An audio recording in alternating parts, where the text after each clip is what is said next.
자, 61번 지역권. 지역권은 조문 잘 봐달라고 말씀드렸죠. 292조, 293조, 295조, 298조, 299조, 300조. 조문 잘 보시면 그 조문의 답이 거의 다 들어 있습니다. 자, 1번 지역권은 승역지를 점유하지 않으니까 승역지에 수개의 지역권이 설정될 수 있고 당연히 그 수개의 지역권은 등기 순서에 따라 선후가 있겠죠. 1번 틀렸죠. 네. 등기 순서에 따라 선후가 있게 됩니다. 자, 2번은 소멸시효 중단이라고 되어 있죠. 자, 295조 2항과 296조 취득기간 중단과 소멸시효기간 중단 두 개 구별하자 그랬죠. 취득기간 중단은 전원을 중단시켜야 된다 그랬죠.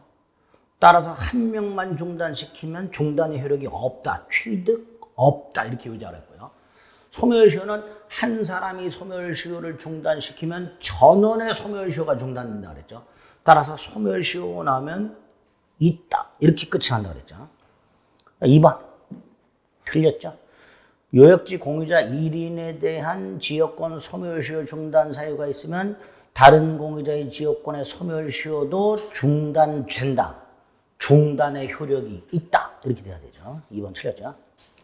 3번은 통행지역권을 시효측하려면 일정한 장소를 오랜 시일 통행했다는 사실만으로는 부족하고요.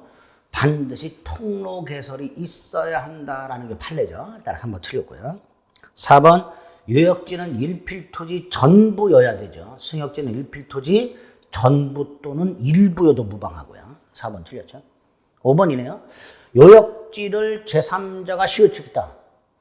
요역지를 제3자가 20년 이상 점유했고 요역지 소유권을 시효측하면 모두 취득해요. 지역권도 취득하죠. 292조 1항 지역권은 요역지 소유권에 부종하여 이전한다. 그렇게 돼 있으니까 5번이 옳은 질문이 되네요. 62번 틀린 것을 골라라 이렇게 돼 있습니다. 기억 아주 잘 나오는 거죠. 전세권은 물권이니까 전세권이 설정된 목적물의 소유자가 바뀌면 신소유자가 설정자의 지위 및 전세금 반환 의무를 그대로 승계한다고 그랬죠. 그게 기억이죠. 니은 전세권 설정자가 전세권자에 대해서 손해배상 채권 이외의 다른 채권을 갖고 있다 이렇게 돼 있는데 우리 전세권이 성립하려면 전세권자가 설정자에게 전세금을 지급하잖아요. 이때 이 전세금이 어떤 기능이 있었어요? 손해배상을 충당하는 기능이 있었죠. 그 말은 설정자는 손해배상만 전세금에서 충당한다는 뜻이에요. 그러니까 설정자가 전세권자에게 손해배상 채권 말고 별도의 다른 채권, 그런데 돈을 빌려준 게 있다. 이건 충당 못한단 말이죠. 그러니까 전세권 설정자가 전세권자에 대해서 손해배상 채권 말고 다른 채권을 갖고 있다면 이거는 전세금 반환 채권에서 까겠다. 전세금에서 까겠다. 이렇게 주장할 수 없게 됩니다. 니은 옳은 질문이죠. 다시 한번. 설정자는 전세금에서 손해배상만 깝니다. 다른 거는 못 간다. 이렇게 생각하시면 돼요. 디귿. 틀렸죠?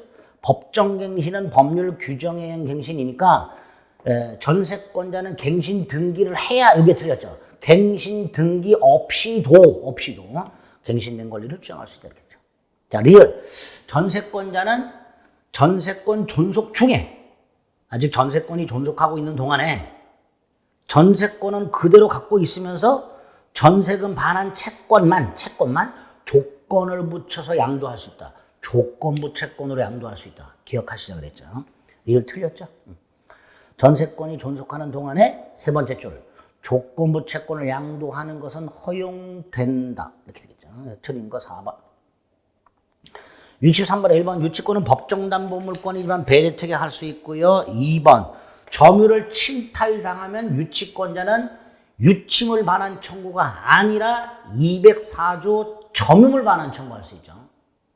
그리고 점유를 회복하면 점유는 소멸하지 않았던 걸로 되니까 유치권이 부활하게 됩니다.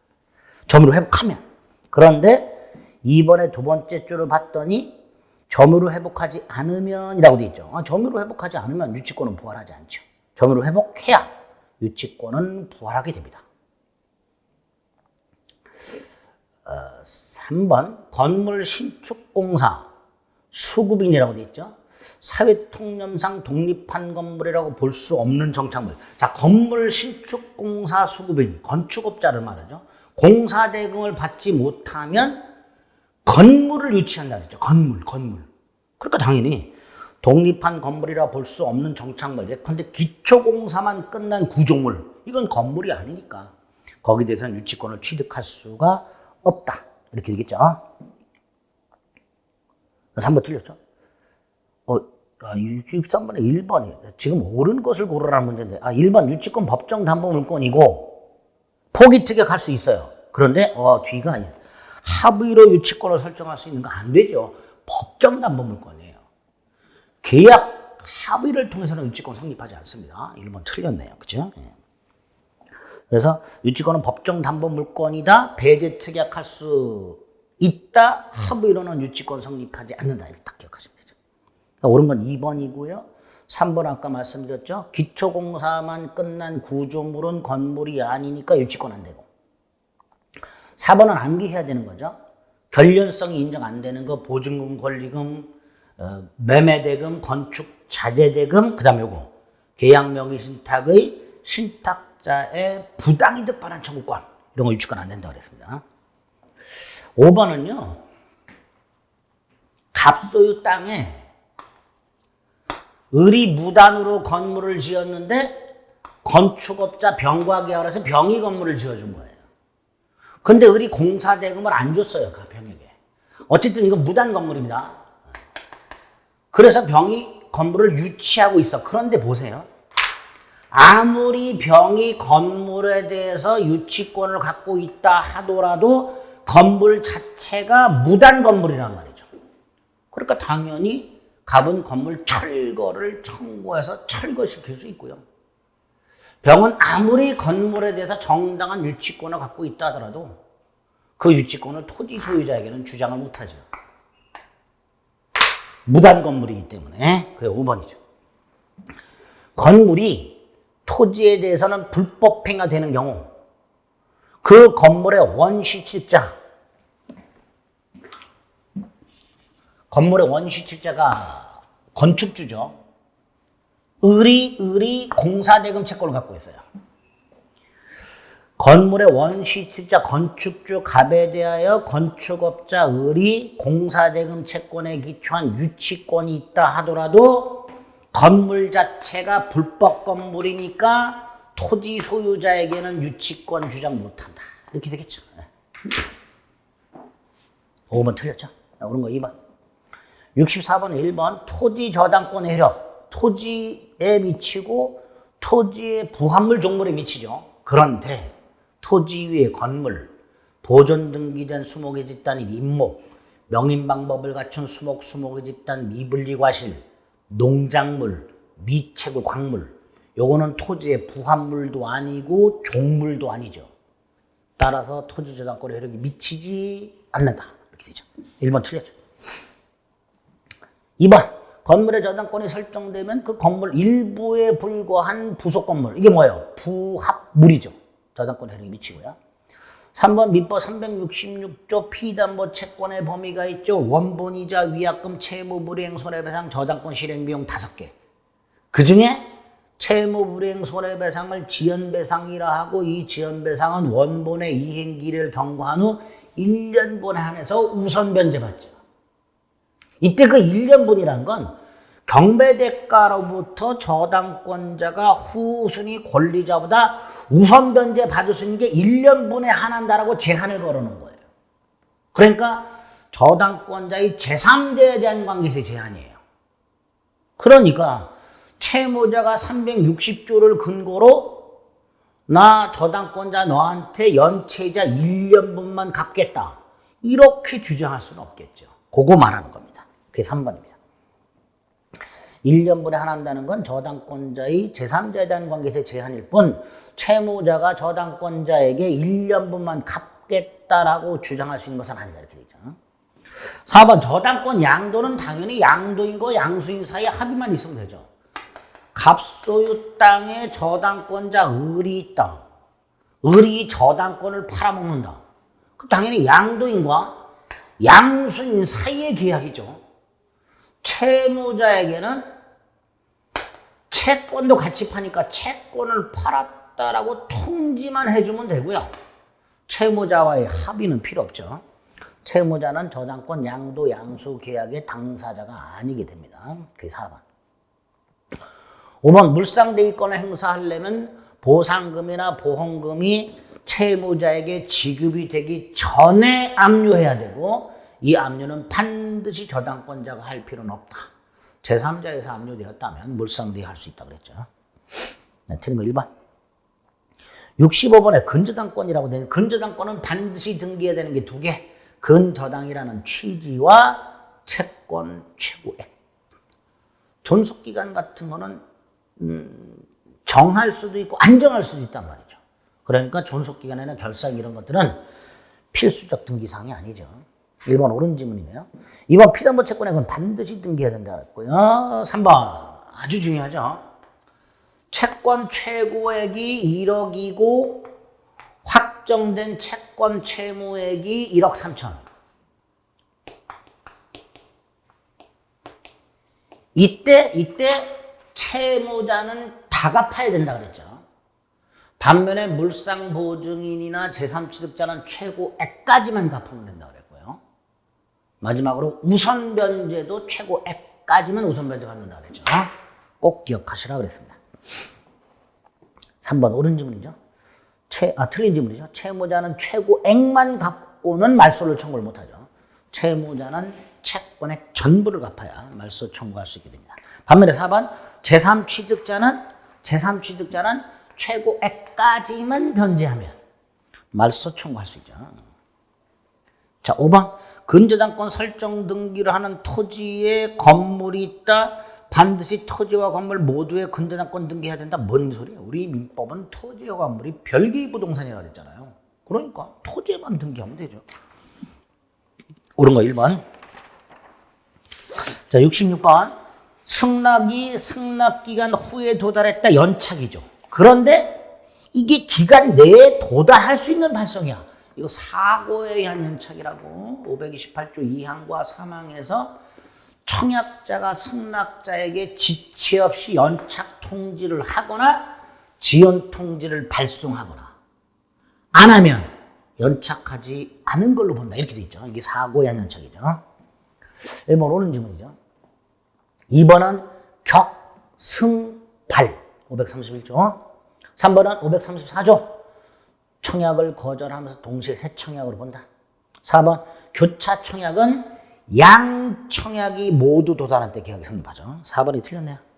5번은 529조. 기간을 정하지 않았어요. 상당한 기간 내에 승낙 통지를 받지 못한 때 청약은 효력을 잃는다. 전부 조문입니다. 전부. 527조부터 534조까지 조문을 꼭 암기해 주세요라고 말씀을 드렸었습니다. 틀린 거 4번. 67번 동시한명권 동그라미 1번 동시이행의 한명권은 원칙적으로 동일한 하나의 쌍무계약상 대가적 채무에서 발생하죠. 따라서 별도의 특약을 통해서 생긴 채무. 요것도 동시하기로 하자라고 따로 약정하지 않는 한 원칙적으로 동생관계가 아니라 그랬죠. 그 1번 틀렸죠. 별개의 약정은 특약을 해야 동생관계가 됩니다. 자, 2번은 선이행 의무, 즉 중도금을 먼저 지급하기로 했는데 그 중도금을 지급하지 않은 채 상대방 이행기가 도래하게 되면 선이행 의무였던 중도금도 상대방 재산권 이전과 동시행 관계가 된다 그랬죠. 따라서 2번도 틀렸네요. 선이행 의무자나 항변권 행사할 수 있다라고요. 자, 3번은요. 하나의 계약에 둘 이상의 전형 계약을 포괄하는 내용의 계약을 체결했다 이렇게 돼 있는데 우리 그냥 쉽게 생각해 보세요. 자동차 수리 계약을 맡기면요. 자동차 수리 계약을 하면요. 이 수리 계약은 민법상 전형 계약이라는 게 민법에 있는 계약을 전형 계약이라고 한다 그랬죠. 민법상 전형 계약 2가지. 자동차를 수리해야 되는 도급계약하고요. 찾아갈 때까지 보관해야 되는 임치계약이 결합이 되어 있는 거예요. 도급계약과 임치계약이 결합된 혼합계약입니다. 잘 보세요. 갑이 수리비를 지급하지 않으면 수리 안 하겠지. 갑이 수리비를 지급하지 않으면 반환 안 하겠죠. 그러니까 여러 개의 계약이 포괄되어 있을 때 그 각각의 계약을 통해 발생하는 채무도 상대방 채무와 뭐가 된다? 동시행관계가 된다. 그런 의미입니다. 3번. 하나의 계약으로 둘 이상의 계약이 체결되었을 때, 하나의 계약 속에 두 개 이상의 계약이 섞여 있을 때 그 각각의 의무는 상대방 의무와 동시이행관계다. 이렇게 되겠죠. 4번 동시이행의 항변권이 있는 채무이행기가 도래했다. 항변권이 있는 것 자체로 지체 책임을 지지 않는다 그랬죠. 그게 3번이죠. 항변권이 있다는 것 자체로 정당하게 이행을 거절하는 거니까 지체 책임을 지지 않는다 그랬습니다. 4번이 답이네요. 5번은 매매대금 채권이라고 되어 있고 이 매매대금 채권은 매수인의 동시이행의 항변권이 붙어 있어요. 그래서 매매대금 채권이나 임차인의 보증금 반환 채권이 나오면 동시이행의 항변권이 붙어 있는 채권 이렇게 생각하시면 돼요.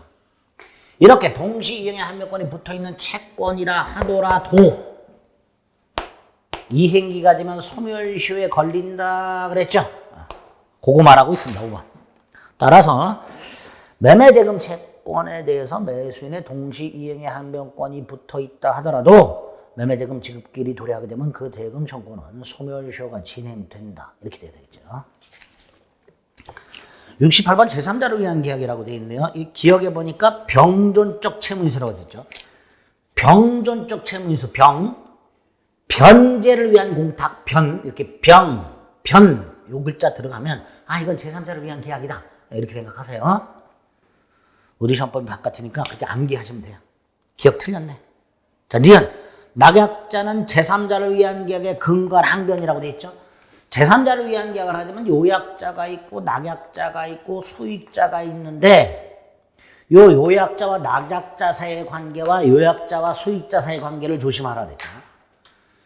요약자와 낙약자 사이가 제3자를 위한 계약이니까 여기에 문제가 생기면 당연히 거절할 수 있다 그랬어요. 그게 니은이죠. 그래서 낙약자는 제3자를 위한 계약의 근거한 항변으로 수익자에게 거절, 항변, 대항할 수 있다. 이렇게 되죠. 반면에 디귿은 요약자와 수익자 사이, 이거는 제3자를 위한 계약에 아무런 영향을 안 주죠. 그러니까 디귿. 요약자와 수익자 사이의 관계가 존재하지 않더라도 제3자를 위한 계약에는 영향을 미치지 않습니다. 이거 옳은 지문이고요. 리얼. 수익자가 수익의 의사를 표시했어요. 수익의 의사를 표시하면 직접 권리가 생길 뿐 계약을 해제하거나 원상회복 같은 건 수익자가 못하죠. 수익자는 계약 당사자가 아닙니다. 그게 리얼이죠. 미음. 제3자의 채무를 면제하는 거. 보통 제3자를 위한 계약은 제3자에게 권리가 생기는 거지만 우리 대법원은 확대하여 낙약자가 제3자에게 빌려준 돈 그걸 면제해 주기로 하는 것도 제3자를 위한 계약에 준하여 유효하다. 이게 판례죠. 따라서 미음 틀렸죠. 그런 거 어떻게 리우 두 개. 69번 1번 매도인이 미리 이행을 거절했으니까 이행 거절은 이행 불능하고 똑같죠. 따라서 이행기를 기다릴 필요도 없이 자신 채무를 이행 제공할 필요도 없이 그 다음에 이행을 거절한 채무자에게 이행을 최고할 필요 없이 계약을 해지할 수 있다고 그랬죠. 1번이죠. 2번은 과다최고라고 되어 있네요. 과다최고는 두 가지로 나눠요. 하나가 과다한 정도가 근소해. 대금이 1억인데 1억 10만 원 내놔 이렇게 했어요. 그럼 근소하잖아요. 근소할 때는 원래 1억 범위 내에서 최고의 효력이 생겨. 그런데 대금이 1억인데 2억 내놔. 과다한 정도가 현저하면 최고의 효력이 없다. 이게 판례입니다. 따라서 2번 X. 현저히 과다라고 되어 있으니까 최고의 효력이 없다. 3번 갑이 을의 계약 위반을 이유로 계약을 해제했다. 이때 계약을 해제한 갑뿐만 아니라 계약을 위반한 을도 계약은 해제되었다라고 얼마든지 주장할 수 있는 거죠. 계약은 해제됐다는 사실은 변화가 없으니까. 4번 목적물이 타인에게 양도돼서 전세권 설정 등기 이행이 불능이죠. 불능이니까 이행 제공 필요 없죠. 1번의 이행 거절이나 4번의 이행 불능 공통적으로 이행기 기다릴 필요 없고 자신의 반대 의무를 이행 제공할 필요 없고 그 거절이나 불능이 된 채무자에게 이행을 최고할 필요 없이 해지할 수 있다 이렇게 된다 그랬죠. 5번 부속 채무 불이행을 이유로는 계약 해지 못한다. 판례고요. 틀린 거 2번. 70번에 계약금이 해약금이다라고 되죠. 아니, 계약금은 해약금이죠. 1. 매도인이 배액을 상환하고 해지하려면 배액을 제공해야 된다고 그랬고요. 2. 매수인은 계약금 포기하고 해지할 수 있고요. 3번하고 5번요. 토지거래 허가구역에서 토지거래 허가를 받은 것. 그 다음에 매도인이 매수인을 상대로 잔대금 지급을 구하는 소송을 제기한 것. 둘 다 이행착수 아니다. 3번, 5번 둘 다 이행착수 아니다. 5번 틀렸죠? 꼭 기억하셔야 됩니다. 3번하고 5번. 둘 다 이행착수 아닙니다. 4번 계약금이 수수됐는데 매수인이 매도인에게 중도금을 지급하려 했다. 이행착수죠. 그죠? 근데 매도인이 거절했어. 중도금을 지급하려 했어. 이게 이행착수야. 거절했어. 공탁까지 할 필요 없습니다. 공탁까지 할 필요 없고. 어쨌든 계약금 포기하고 해지할 수 없다 이렇게 돼요. 중도금을 지급 이게 이행착수죠. 따라 매수인은 계약금 포기하고 해지할 수 없다 이렇게 되겠죠. 틀린 거 5번. 71번에 1번. 계약금은 증약금이 최소한도의 성질이고 민법이 해약금의 기능을 넣어놨죠. 여기에다가 당사자가 특약을 하면 위약금의 성질을 갖죠. 특약. 따라서 특약이 없는 한 위약금 성질을 당연히 가지는 것이라 볼 수는 없죠. 위약금은 손해배상액의 예정으로 추정한다 그랬죠. 거기서 이제 그 손해배상액의 예정 이퀄 위약금 이렇게 생각하시면 돼요. 1번 옳은 질문이죠. 자, 2번은 또다시 매수인이 중도금을 지급했어요. 이행 착수했습니다. 매도인도 매수인도 계약금 해제 못하죠. 2번이 틀렸네요. 자, 3번 매매 이약 완결권 행사 기한을 정하지 않으면 10년이죠. 상대방은 완결권자에게 최고할 수 있죠. 확답을 받지 못하면 예약은 효력을 잃는다. 이렇게 되죠. 그게 3번, 4번이죠. 5번은 목적물이 인도되지 않았고 대금도 다 주지 않았죠. 그러니까 과실은 누가? 매도인이 수치. 이렇게 되죠. 72번에 담보 책임이 아닌 거 3번이죠. 매도인의 담보 책임이 대금감액 청구권, 계약해제권, 손해배상 청구권, 출제액 상환 청구권, 완전물 급부 청구권 5개가 있다고 그랬죠. 하자보수 청구권은 매매 담보 책임이 아니고요. 건물 도급 계약 같은 도급 계약에서의 수급인의 담보 책임이 됩니다. 답은 3번. 73번에 1번. 임대인은 현상 유지 수선 의무가 있죠. 2번. 건물이 화재로 소실돼 버리면 임차인은 반환 의무가 불가능해졌으니까 책임을 져야 될 것이고 책임을 면하려면 임차인이 스스로 나 잘못 없습니다라는 걸 주장 증명해야죠. 그게 2번이죠. 임차인이 증명해야 됩니다. 3번에 임차물의 일부가 임차인의 과실 없이 멸실됐다. 일단 그 멸실된 부분의 비율만큼 차임 감액을 청구하게 되죠. 당연히 차임이 감액되는 게 아니라 감액 청구. 두 번째, 잔존분만으로 목적을 달성할 수 없다면 계약 전부를 해지할 수 있죠. 3번이 틀렸죠. 그 부분의 비율만큼 차임 지급 의무를 면한다가 아니라 그 부분의 비율만큼 차임 감액을 청구할 수 있다. 이렇게 돼야 됩니다. 3번 틀렸죠. 4번 민법상 임대차가 법정갱신되면 제3자 제공담보는 소멸하되 단 보증금은 소멸하지 않는다. 그랬죠. 그러니까 보증금은 소멸하는 담보에 포함되지 않습니다. 자, 5번은 비용 상환 청구권 포기 특약이면서 엔드 유치권 포기 특약이고 유효죠. 임차인이 건물을 증축하되 증축 부분을 임대인 소유로 귀속시키기로 하는 약정. 증축 부분에 대한 원상복구 의무를 면하는 대신에 각종 비용 상환 조건을 포기하는 특약으로 유효하다가 판례죠. 5번이죠. 틀린 거 3번. 74번 보증금. 1. 임대차 계획이 종료된 후 임차인은 목적물을 반환하기 전까지 특별한 사정이 없는 한 보증금이 있음을 이유로 연체 차임지급을 거절할 수 있다. 안 되죠. 보증금이 있고 임차인이 차임을 연체했을 때 구별하자 그랬죠. 임대인은 미리 보증금에서 연체 차임을 깔 수 있다 그랬어요. 충당할 수 있다 그랬어요. 하지만 임차인이 임대인에게 보증금에서 깔아 이런 거 못한다 그랬습니다. 따라서 1번 틀렸죠. 임차인은 보증금이 있음을 이유로 연체 차임 지급을 거절할 수가 없습니다. 자, 2번. 임대차 기간 중에 목적물의 소유권이 이전됐다. 임차권은 채권이니까 원칙적으로 신소유자에게는 임차권 주장 못한다. 그러나 임차권이 대항력을 갖췄다면 신소유자에게 임차권 주장할 수 있으니까 보증금 반환 의무도 신소유자가 승계한다. 이렇게 된다 그랬죠. 2번이죠.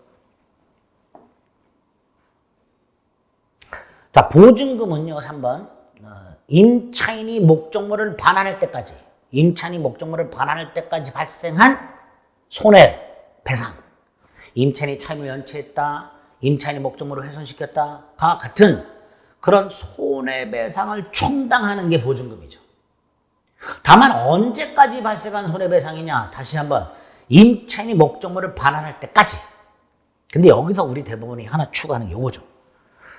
임차인이 목적물을 반환하지 않아요. 차임도 연체했어요. 그래서 임대인이 계약을 해지하고 목적물을 반환하라, 연체 차임을 지급하라 라고 소송을 제기했을 때 그 소송 비용, 인지대금이라든가 송달료라든가 이 소송 비용도 임대인에게 발생한 손해니까 보증금에서 당연히 충당한다라는 게 판례입니다. 그게 4번.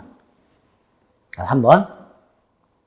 4번. 보증금은 계약이 종료되는 목적물을 반환할 때까지 그 손해배상을 담보한다고 그랬고요. 5번. 자, 임대차가 끝났습니다. 보증금을 돌려받아야 됩니다. 임대인이 보증금을 안 돌려줍니다. 임차인이 보증금 반환 소송을 제기합니다. 그 소송을 제기한 임차인이 법원에서 판사님, 제가 저놈한테 보증금 줬는데 안 돌려줘요 라고 주장하겠지요. 잘 생각해 보세요. 보증금을 돌려받지 못한 임차인이 임대인을 상대로 보증금 반환 소송을 제기한단 말이에요. 그리고 그 소송에서 임차인은 뭐라고 주장해요? 판사님, 제가 임대인한테 보증금을 줬는데요, 안 돌려줍니다. 이렇게 주장할 거 아닙니까? 그러니까 임차인이 임대인에게 보증금을 줬다는 걸 증명해야 되겠죠. 그게 5번이죠. 틀린 것은 1번. 75번 주택임대차라고 되어 있습니다. 주택임대차보호법은요, 주거용 건물인 경우 그 주거용 건물이 무허가 건물이어도 미등기 건물이어도 주임법이 적용되죠. 그 주거용 건물의 전부 또는 일부 임대차에 적용이 되죠. 1번 X. 2번은요, 주택임대차보호법이 적용되면 주택임차인은 담보물권자처럼 무선변제권이 있고 나아가 최우선 변제권이라는 것도 인정돼요. 이때 채권자가 실제로는 주택임대차 계약을 체결해서 그 주택에 거주할 생각이 전혀 없으면서 주택임차인으로서의 외관을 만들어가지고 주택임대차보호법상 우선변제권이나 최우선 변제권을 행사할 목적으로 가장임대차 계약을 하는 경우가 있어요. 그게 2번이에요. 이때는 주임법 적용 안 됩니다. 따라서 우선변제권을 부여할 수 없다 이렇게 되죠. 3번. 대항력이 인정되려면 인도와 주민등록이 있어야 되고 이건 계속돼야 됩니다. 주민등록 전초라는 순간 대항력은 상실되죠. 그래서 인도 및 주민등록은 대항력 취득요건이면서 인도 존속요건입니다. 3번 틀렸죠. 4번이 답이죠.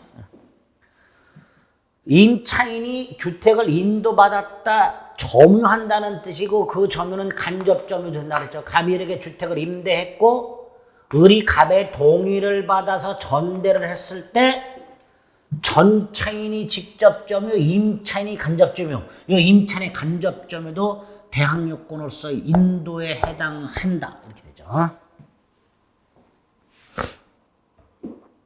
4번 옳은 지문이고요.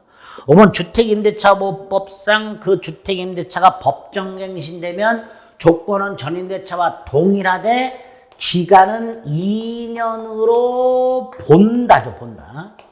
2년. 1년이 아니고 추정 아니죠. 본다. 2년으로 본다. 단 임차인만은 언제든지 해지할 수 있죠. 임차인만. 어쨌든 2년으로 본다. 라고 해야 되죠. 옳은 거 4번. 76번에 1번. 요 76번에 1번은요. 아까 그 75번에 2번하고 똑같죠.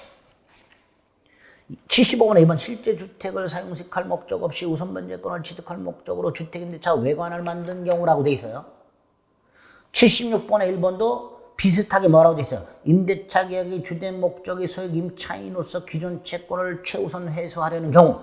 그래서 75번에 2번과 76번에 1번은 같은 거예요. 물론 표현이 조금 다르죠. 조금 다르지만 같은 거예요.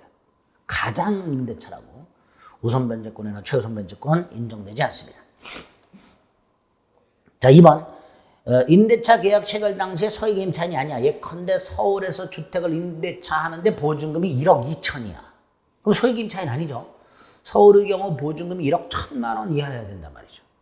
어쨌든 이제 그 상태에서 계약권이 끝날 때 다시 재계약을 하면서 보증금을 1억으로 땅무시켰어. 그럼 그때부터 소액 임차인으로서 보호받을 수 있다. 이게 판례죠. 2번. 3번은 주택 소유자는 아니지만 적법한 임대 권한을 가진 사람이라고 되어 있습니다. 주택 소유자는 아니지만 적법한 임대 권한을 가진 사람. 명의 신탁자 생각하시면 돼요.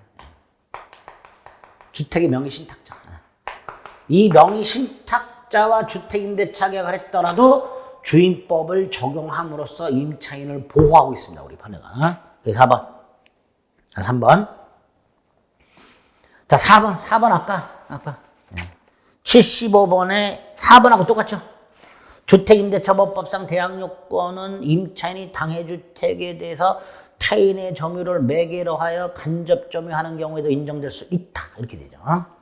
비슷한 지문 두 개가 머릿속에 각인하시라고.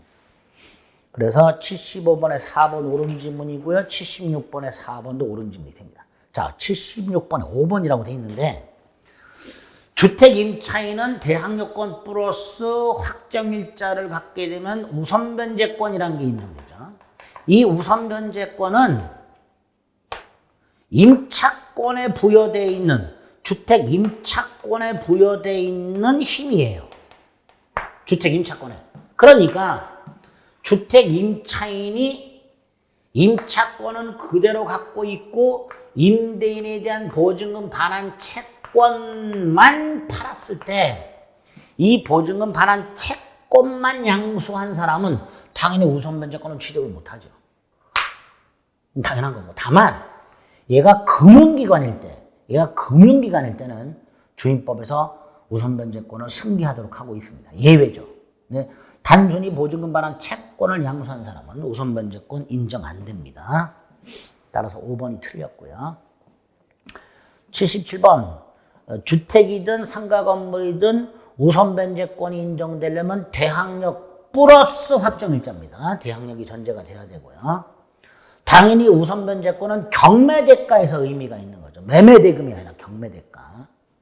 자, 3번은 이제 민법상 임대차가 그대로 적용되는 수 있는 거죠. 주택 임대차와 충돌하지 않는 한 민법상 임대차 규정이 그대로 적용이 됨으로써 주택이나 상가 건물의 수선을 요할 때 임차인은 지체 없이 임대인에게 통지하도록 하고 민법에서 그렇게 돼 있죠. 물론 임대인이 입이 안 떼는 그러하지 아니하다 이렇게 되죠. 따라서 3번 틀렸고요. 4번은 계약갱신 요구권이죠.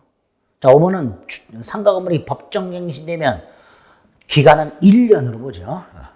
틀린 거 3번.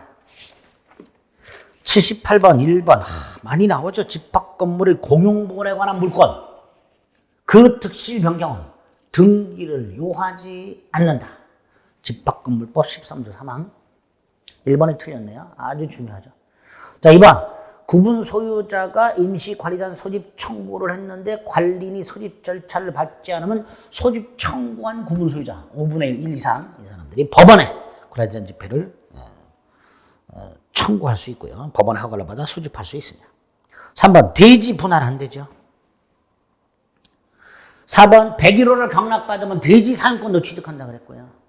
5번 아파트 하자 담보 책임, 건물의 주요 구조부 하자, 그 101호 전유 부분을 분양받은 사람 수분양자에게 인도한 날로부터 10년. 이게 담보 책임 기간이죠. 전유 부분을 인도한 날로부터 10년. 이렇게 됩니다. 틀린 거 1번. 79번 가등기 담보 등에 관한 법률. 가등기 담보 등에 관한 법률 머릿속으로 이렇게 떠올라야죠. 변제기 후에 실행을 통지하고 2달의 청산기간이 경과한 후에 청산금 지급하고 본등기함으로써 소유권이죠. 이게 귀속청산 절차죠. 그리고 이 청산기간 동안에 해서는 안 되는 게 있죠. 가등기 담보권자는 채무자에게 청산금을 지급해서 안 되고 청산금 권리자인 채무자도 청산금에 관한 권리를 제3자에게 처분 못하죠. 만약에 했다 하더라도 후순위 권리자에게는 대항하지 못한다. 그 1번이죠. 2번 담보가등기가 맞춰진 부동산에 경매가 됐다 그러면 귀속청산 절차는 스탑. 따라서 본등기 청구할 수 없다. 3번 채무자 등은 청산금을 받을 때까지 청산기간이 경과했다 하더라도 정당하게 평가된 청산금을 받을 때까지는 돈을 갚고 가등기나 담보목적 소유권 등이 말소를 청구할 수 있죠. 다만 변제기간 경과하고 10년이 지나거나 선의 제3자가 소유권을 지켰을 때는 안 된다 그랬죠. 4번 담보가등기가 된 부동산에 경매가 되면 이 담보가등기는 저당권하고 똑같아. 그래서 가등기 순위에 따라서 우선 변제 받고 소멸한다. 4번. 5번은 각과 을사의 가등기 담보권 설정 계약을 하면서 1억을 빌려주면서 플러스 나중에 추가적으로 돈을 빌리면 그것도 담보하기로 얼마든지 약정할 수 있어요. 즉 피담보 채권의 추가 얼마든지 가능합니다. 가능한데 단 가등기 담보권이 설정된 후에 등기부상 이해관계 있는 제3자가 생긴 상태에서 따로 채권을 추가하기로 약정했을 때는 그 제3자에게는 추가 부분에 대한 주장을 할 수 없게 됩니다. 그게 5번입니다. 가등기 담보권 설정 후 이해관계 있는 제3자가 생긴 상태, 이게 첫 번째 요건. 두 번째, 가등기 담보권 설정할 때 약정을 한 게 아니라 그 후에 새로 약정해서 채권을 추가. 이때는 그 추가된 부분에 대해서는 제3자에게 주장을 못하게 됩니다. 5번 틀렸죠. 그 추가 확장된 부분은 이해관계 있는 제3자에 대한 관계에서는 우선 변제권이 있는 채권에 포함되지 않는다. 이렇게 됩니다. 자, 마지막 80번. 갑은 X 토지 소유자인 병과 매매계약을 체결하고 대금을 지급한 후에 자신과 약정을 한 친구 을에게 등기를 넘겨주라. 이런 거죠. 갑과 병이 매매는 했고 등기는 수탁자 을에게 직접 넘겨주는. 갑을 사용 미리 명의상 약정이 있었고 3자간 명의신탁, 중간생약정 명의신탁이죠. 약정 무효라 그랬고 등기 무효라 그랬고 매매는 유효라 그랬죠. 신탁자가 매수인인 형태. 3자가 명의신탁이죠. 80번. 그래서 딱 어떤 명의신탁인지 3자가 명의신탁인지 부동산 실거자 명의등기가 한번 이렇게 사례 형태로 나왔을 때 항상 제일 먼저 3자가 명의신탁이냐 계약 명의신탁이냐부터 구별할 수 있어야 된다 그랬습니다. 그리고 3자가 명의신탁이라면 딱 이게 머릿속에 떠올라야 되죠. 요거 가지고 지문을 응용하는 거예요. 1번 을에게 등기를 넘겨줬지만 그 등기는 무효고 갑병 매매는 유효니까 갑은 여전히 병에게 이전 등기 청구할 수 있다. 그게 동그라미 1번이죠. 그 다음에 병이 소유자니까 병은 을등기 말소 청구할 수 있죠. 그러니까 갑은 병을 대위하여 을등기 말소 청구할 수 있다. 이렇게 되겠죠. 그게 2번이죠. 3번은 갑과 을 사이에는 무효인 명의상 약정만 있고 갑이 을에게 뭐 준 게 없죠. 갑이 을에게 뭐 준 게 없잖아. 그러니까 부당이득 반환 청구도 있을 수가 없죠. 그래서 3번. 4번. 병이 을에게 말소하라. 그럼 말소해야 됩니다. 병이 을에게 등기를 말소하라 그랬더니 을이 병 네가 갑에게 대금을 반환할 때까지는 말소 못해. 이런 소리 못하죠. 병은 갑에게 대금 반환 의무 자체가 없어요. 계약이 유효하기 때문에. 그죠? 따라서 4번 X. 말소 청구에 응하여야 한다. 이렇게 됩니다. 자, 5번. 3번. 갑이 을에게 직접 이전등기 따위를 청구할 수는 없지만 5번. 을이 스스로 등기를 넘겨주는 것은 괜찮다라는 게 판례죠. 갑이 을에게 등기를 넘겨달라고 청구할 수는 없지만 을이 스스로 등기를 넘겨주게 되면 그 등기는 유효하다라는 게 판례입니다. 그래서 틀린 것은 4번 이렇게 되겠죠.